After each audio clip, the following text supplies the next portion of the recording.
প্রিয় দর্শক, প্রীতি নিন, শুভেচ্ছা নিন। আমি এই মুহূর্তে আপনাদের সাথে কথা বলতে এসেছি। কেমন হলো ঢাকা দিল্লি পররাষ্ট্র সচিব পর্যায়ের বৈঠক, এই প্রসঙ্গটি নিয়ে কথা বলবো। এক কথায় যদি বলি, বৈঠকে অনেক কথাবার্তা হয়েছে। আমি শুরু থেকে যদি ধরি, যে ভারতের পররাষ্ট্র সচিব বিক্রম মিশ্রি ঢাকায় যখন পৌঁছালেন, এয়ারপোর্ট থেকে নামলেন, তাকে রিসিভ করেছেন কে? রিসিভ করেছেন পররাষ্ট্র মন্ত্রণালয়ের একজন এই দক্ষিণ এশিয়া বিষয়ক মহাপরিচালক, যিনি যুগ্ম সচিব পদমর্যাদার একজন। তিনি বিক্রম মিশ্রিকে রিসিভ করলেন। এই রিসিভ করাটা থেকেই বাংলাদেশের ভারতের পররাষ্ট্র সচিব পর্যায়ের একজন মানুষকে চূড়ান্ত আন্তরিকতার অভাব পরিলক্ষিত হলো। অতীতে এই ধরনের বৈঠকে পররাষ্ট্র সচিব যদি বাংলাদেশে আসেন, স্বয়ং বাংলাদেশের পররাষ্ট্র সচিব তাকে এয়ারপোর্টে রিসিভ করতে গেছেন, কিন্তু এবার এর ব্যত্যয় ঘটেছে। এটি অনেকে আত্মতুষ্টি আত্মতৃপ্তির ঢেকুর উঠাচ্ছেন যে এটি বাংলাদেশের একটা হ্যাডাম। আরে ভাই, কে কাকে হ্যাডাম দেখায়? তুমি এক পুচকে পোলা, তুমি দেখাও একজন বড় মানুষকে হ্যাডাম, তুমি টিকতে পারবা? অবস্থাটা ঠিক এমন। ধরুন, এই জায়গাটাই যদি আমি একটা উদাহরণ দেই, যে একজন 15 বছরের কিশোর চেয়ারে পা উঠিয়ে পা দোলাচ্ছেন, কিন্তু একজন সিনিয়র মানুষ, সম্মানিত মানুষ, 50 বছর বয়সী, তার সামনে দিয়ে যাচ্ছে বা সামনে এসছে, সে ওই কিশোর না দাঁড়িয়ে সে পা দোলাতেই আছে, কোনো সম্মান করছে না। এটাকে কি বলবেন ওই কিশোরকে? বেয়াদব বললে কি ভুল হবে? ভুল হবে না। বাংলাদেশ পররাষ্ট্র সচিব পর্যায়ের বৈঠকের প্রথম পদক্ষেপে এয়ারপোর্টে নামা থেকেই একটি শিষ্টাচার বর্জিত অভদ্রতা দেখালো। এটিকে বলা হচ্ছে হ্যাডাম, অভদ্রতাকে বলা হচ্ছে হ্যাডাম। ভারতের সাথে স্বার্থ সংশ্লিষ্ট বিষয়ের সবচেয়ে এগিয়ে, বা কার স্বার্থ বেশি? বাংলাদেশের স্বার্থ বেশি, নানাভাবে, নানা কারণে। দান, অনুদান, ঋণ, পণ্য, সেবা, সব কিছু থেকে বাংলাদেশের সরকার প্রধান, সরকারে যারা আছেন, তারা তো যথেষ্ট শিক্ষিত মানুষ, উচ্চ শিক্ষিত মানুষ। তারা কি বোঝেন না? এটি বোঝেন না বলেই অসম্মান দিয়ে দেশে প্রবেশ করলেন বিক্রম মিশ্রি। আলোচনায় কি এলো? ফরেন অফিস কনসালটেশন FOC বৈঠকে বলা হচ্ছে যে খোলামেলা, অকপট ও গঠনমূলক আলোচনা হয়েছে, তা দুপক্ষই জানিয়েছে। তবে আন্তরিকতার বিষয়টি কেউ জানায়নি। কেউ কারো বক্তব্যে কিন্তু বলেনি যে আমরা যথেষ্ট আন্তরিক পরিবেশে বৈঠক করেছি। FOC-তে কোনো পক্ষই একে অপরকে ছাড় দেয়নি। একে অপরের প্রতি আস্থাহীনতা ও সন্দেহ নিয়েই শেষ হয়েছে পররাষ্ট্র সচিব পর্যায়ের বৈঠক। FOC বৈঠকে নেতৃত্ব দেন বাংলাদেশের পররাষ্ট্র সচিব মোহাম্মদ জসিমউদ্দিন। বিকেলে পররাষ্ট্র মন্ত্রণালয়ের উপদেষ্টা মোহাম্মদ তৌহিদ হোসেন এবং সন্ধ্যায় প্রধান উপদেষ্টা মোহাম্মদ ইউনূসের সঙ্গে সৌজন্য সাক্ষাৎ করেন বিক্রম মিশ্রি। সোমবারই তিনি ঢাকা ত্যাগ করে চলে যান। বৈঠকে সংখ্যালঘু সুরক্ষা ও কল্যাণের বিষয়ে উদ্বেগ জানিয়েছে ভারত। সেটি পররাষ্ট্র সচিব বিক্রম মিশ্রি তার বক্তব্যে বলেছেন। বৈঠক দুই দেশের সম্পর্কের বিষয়গুলোতে আলোচনার সুযোগ করে দিয়েছে উল্লেখ করে বিক্রম মিশ্রি বলেন, সব আলোচনা খোলামেলা ও গঠনমূলকভাবে বলতে পারার সুযোগকে আমি সাধুবাদ জানাই। ভারত বাংলাদেশের সঙ্গে একটি ইতিবাচক, গঠনমূলক ও পারস্পরিক লাভজনক সম্পর্ক চায়, তা জোর দিয়ে বলেছি। আমাদের সম্পর্ক অতীতে জনকেন্দ্রিক ছিল, এখনও রয়েছে এবং ভবিষ্যতেও থাকবে। মানুষের কল্যাণ আমাদের সম্পর্কের অনুপ্রেরণা। ভারতের পররাষ্ট্র সচিব বলেন, বাংলাদেশের অন্তর্বর্তীকালীন সরকারের সঙ্গে ঘনিষ্ঠভাবে কাজ করার বিষয়ে ভারতের আগ্রহের কথা বৈঠকে জানিয়েছি। একই সঙ্গে সাম্প্রতিক কিছু ঘটনা নিয়েও আলোচনা হয়েছে। বৈঠকে সংখ্যালঘু সম্প্রদায়ের সুরক্ষা ও কল্যাণের বিষয়ে উদ্বেগ জানিয়েছে ভারত। সেই সঙ্গে সংস্কৃতি, ধর্মীয় ও কূটনৈতিক সম্পদের উপর দুঃখজনক আক্রমণ নিয়েও আলোচনা করেছি। এই বিষয়গুলোতে বাংলাদেশের গঠনমূলক দৃষ্টিভঙ্গির পাশাপাশি ভারত সম্পর্কটিকে ইতিবাচক, সামনের দিকে তাকানো ও গঠনমূলক দিকে এগিয়ে নিতে চায়।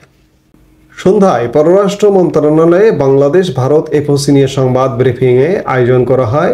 দ্বিপক্ষীয় আলোচনায় সাবেক প্রধানমন্ত্রী শেখ হাসিনাকে ফেরত আনা নিয়ে জানতে চাইলে পররাষ্ট্র সচিব জসিম উদ্দিন বলেন, সাবেক প্রধানমন্ত্রীকে নিয়ে আলোচনা হয়েছে। এখানে দুটি দিক। প্রথমত, ফেরত আনার বিষয়টি রাজনৈতিক সিদ্ধান্তের বিষয়। দ্বিতীয়ত, সাবেক প্রধানমন্ত্রী ভারতে অবস্থান করে যে বক্তব্য রাখছেন, এই বক্তব্যের প্রতি আমরা তাদের দৃষ্টি আকর্ষণ করেছি। এবং বাংলাদেশের পররাষ্ট্র সচিব বলেছেন যে বর্তমান বাংলাদেশের অন্তর্বর্তীকালীন সরকার শেখ হাসিনার এই যে বর্তমান ভারতে থেকে যে বক্তৃতা, বিবৃতি, এগুলো ভালোভাবে নিচ্ছে না, এমনটা জানিয়েছেন। বাংলাদেশ আরেকটি যেটি অনুরোধ জানিয়েছেন যে ভিসা প্রাপ্তি সহযোগীকরণের জন্য অনুরোধ করেছে। জসিমউদ্দিন বলেন, প্রতি বছর পর্যটন ও চিকিৎসার জন্য উল্লেখযোগ্য সংখ্যক বাংলাদেশি ভারত সফর করেন। তাদের ভিসা প্রাপ্তি সহজীকরণ সহ অন্যান্য কনসুলার সেবা সহজীকরণের জন্য অনুরোধ করা হয়েছে। আর এই অঞ্চলের শান্তি ও স্থিতিশীলতা রক্ষায় এবং রোহিঙ্গা সংকটে স্থায়ী সমাধানে বাংলাদেশে অবস্থানরত 12 লাখ রোহিঙ্গা প্রত্যাবাসনের ক্ষেত্রে ভারতের সহযোগিতার জন্য আহ্বান জানিয়েছি। এটি জসিমউদ্দিন বলেছেন। অনেক কিছু আহ্বান জানিয়েছেন। আবার দেখুন, বাংলাদেশ ভারতের সাথে সম্পর্ক উন্নয়ন মুখে মুখে বলছে, কিন্তু কাজে নেতিবাচক নানা রকম ঘটনা ঘটাচ্ছে বা ঘটছে। যেমন গতকালকের পররাষ্ট্র সচিব পর্যায়ের বৈঠকে বাংলাদেশ কোনো রকম আন্তরিকতা দেখাতে পারেনি। এয়ারপোর্টে রিসিভ করবার ঘটনাটি থেকেই আপনারা পরিষ্কার হয়ে যান। এই যেদিন বৈঠকটি হলো 9 ডিসেম্বর, সেই বৈঠকের দিনেই প্রধান উপদেষ্টা মোহাম্মদ ইউনূস বলা হচ্ছে সরকারের তরফে 27টি ইউরোপীয় ইউনিয়নভুক্ত 27টি দেশের রাষ্ট্রদূতদের সাথে বৈঠক করেছেন। কিন্তু বলা হচ্ছে 27টি, আসলে বৈঠকে উপস্থিত কতজন ছিল? 15 বা 16 জন। কিন্তু ঢালাওভাবে প্রচার করা হচ্ছে। এই বৈঠকে কি ঘটনা ঘটেছে দেখুন। ভারতের প্রতি আন্তরিকতা নেই, যে আন্তরিকভাবে সম্পর্কের উন্নয়ন যে করতে চায়, এটি এই বৈঠকেও মনে হলো না। যেমন ইউরোপীয় ইউনিয়নের বেশিরভাগ দেশের ভিসা সেন্টার দিল্লিতে। বাংলাদেশের নাগরিক যদি ইউরোপীয় ইউনিয়নভুক্ত অনেক দেশে যেতে চায়, সেগুলোর ভিসা ফেস করতে যেতে হয় দিল্লিতে। প্রধান উপদেষ্টা কি আহ্বান জানালেন ইউ রাষ্ট্রদূতদের? জানালেন যে দিল্লি থেকে ভিসা সরিয়ে নিন, সেটি ঢাকায় ভিসা সেন্টার করুন অথবা অন্য কোনো দেশে। এটি কি একটি দেশের উন্নয়ন, সম্পর্ক উন্নয়নের লক্ষণ? প্রকাশ্যে বলছেন রাষ্ট্রদূতদের যে ভিসা সেন্টার সরিয়ে নিন।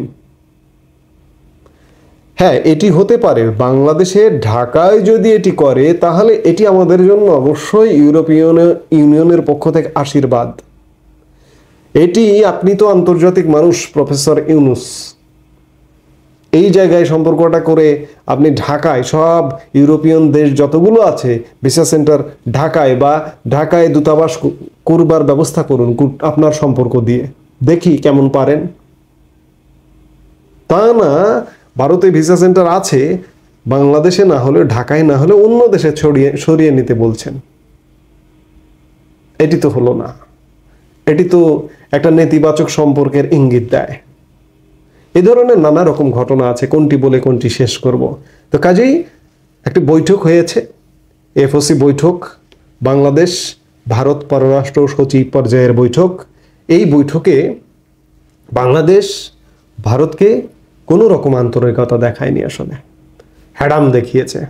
বাংলাদেশ তো আসলে এই এখন যারা সরকার পরিচালনা করছেন তারা হয়তো মনে করছেন যে একদম আমেরিকার সমপর্যায়ের দেশ বাংলাদেশ, কিন্তু বাস্তবতা তো ভিন্ন রে ভাই। যা করছেন সেগুলো আসলে গ্রহণযোগ্য না। আমি এয়ারপোর্টে গিয়ে যদি আমি পররাষ্ট্র সচিব বাংলাদেশের, ভারতের পররাষ্ট্র সচিবকে যদি স্বাগত জানাতাম, আমি ছোট হতাম না, আমি বড় হতাম, আমি মহৎ হতাম। অর্থাৎ সারমর্ম যেটি এই কথার, যে এই বৈঠকটি কোনো রকমের আন্তরিকতা ছাড়া অনুষ্ঠিত হয়েছে এবং বাংলাদেশ যে দাবিগুলো করেছে, ভিসা সহজীকরণ সহ রোহিঙ্গাদের প্রত্যাবাসন সহযোগিতা ইত্যাদি বিভিন্ন দাবি, সেই দাবিগুলো আসলে বাস্তবায়ন হবে না। বাংলাদেশ ভারত ভিসার যে সম্পর্কটি, যাত্রী এ দেশের পর্যটন, মেডিকেল পর্যটক কিংবা অন্যান্য পর্যটক যারা ভারতে যাবেন তাদের ভাগ্যের শিকে ছিড়ল না। এটি ভারত খুব সহসা এটি বাস্তবায়ন করবে না। বাংলাদেশকে খুব সহসা ভারত ভিসা দেবে না। দেখুন না বাংলাদেশের কত হ্যাডাম। ভিসা ভারতীয়দের জন্য বাংলাদেশ সীমিত করেছে। আগরতলার ভিসা সেন্টার বা দূতাবাস ইতোমধ্যেই বন্ধ করেছে, সেখানকার কার্যক্রম বন্ধ করেছে। এবং কলকাতায় ভিসা সেন্টারে বা দূতাবাসে কি করেছে, একটা গোপন চিঠি দিয়েছে যে ভারতীয়দের অবাধে ভিসা দেওয়া যাবে না। হ্যাডামালা দেশ তো, এই জন্যই এসব। কাজে ভারত বাংলাদেশ সম্পর্কটি আসলে উন্নতি হবার নয়, অন্ততপক্ষে এই সরকারের সময় এটি নিশ্চিত করে বলা যায়। আবার অন্য যে রাজনৈতিক দল ক্ষমতায় আসবে, ধরুন বিএনপি ক্ষমতায় আসলো, বিএনপি ভারতের সাথে সম্পর্ক উন্নয়নের চেষ্টা নানাভাবে করেছে, কিন্তু ব্যর্থ হয়েছে বারবার, পাত্তা পায়নি। যার কারণে আজকে আপনারা দেখুন যে বিএনপি মাঠে ভারত বিরোধিতা নিয়ে যথেষ্ট সরব, কিন্তু বিএনপি কি খেয়াল করছে যে কত পার্সেন্ট বাংলাদেশের ভারত বিরোধী মানুষ? পার্সেন্টেজটা কিন্তু ছোট। 60%-এর উপরে বাংলাদেশের মানুষ আসলে ভারতকে পছন্দ করে, ঘৃণা করে না। এরা যৌক্তিক মানুষ যারা পছন্দ করে, আর অযৌক্তিক ভারতকে বাদ দিয়ে পাকিস্তানকে যারা গ্রহণ করে তারা অযৌক্তিক। বিএনপি সেই অযৌক্তিক ফাঁদে পা দিয়েছে। কাজেই খুব সহসা ভারত বাংলাদেশ সম্পর্ক উন্নয়ন হবার কোনো সম্ভাবনা নেই। এই মুহূর্তে এ পর্যন্তই। সবাই ভালো থাকুন, সুস্থ থাকুন। আমাদের ভিডিওগুলো নিয়মিত পেতে সাবস্ক্রাইব করুন Sajjad Kadir and the legends YouTube channel এবং লাইক, কমেন্ট, শেয়ার করে সাথে থাকুন।